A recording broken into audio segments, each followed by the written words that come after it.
So Brown University, they released their cost of war report, okay? And it highlighted how there was a transparency issue with our federal government giving money to Israel, like $26 billion, roughly. Don't hold me to that, but it's in that price range, and then billions more. And then after that, around 60 some days or so goes by, and now there was a shooting at Brown University, and it was blamed on a Muslim. So you see how they killed two birds with one stone there, because the eyes are already on a certain country. We all know who. And the shooter went to school with that IT guy, or that fusion scientist guy who was shot and murdered. And mainstream media, they figured that it was the same person who did the Brown shooting, the Brown University shooting. That individual also was responsible for the murder of that fusion scientist. That is wild to me.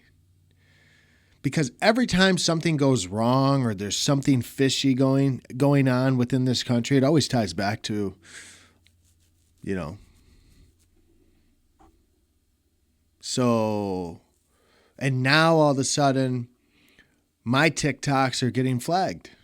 Like I can't, every time I want to talk about something, like the video I went to go post yesterday, I was talking about how it's weird that Alex Jones is, trying to deter Candace Owens away from going down that rabbit hole of Fort Huachuca.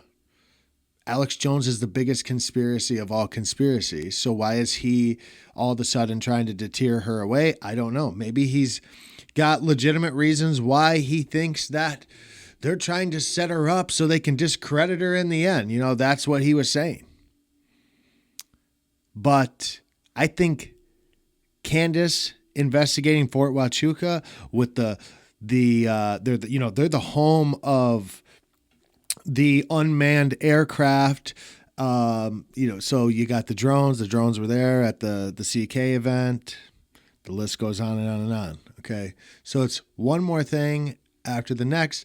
And then the guy who was at Fort Huachuca, who was relaying this information to Candace Owens, he then later on said that he's seen Erica's ex there with her as well.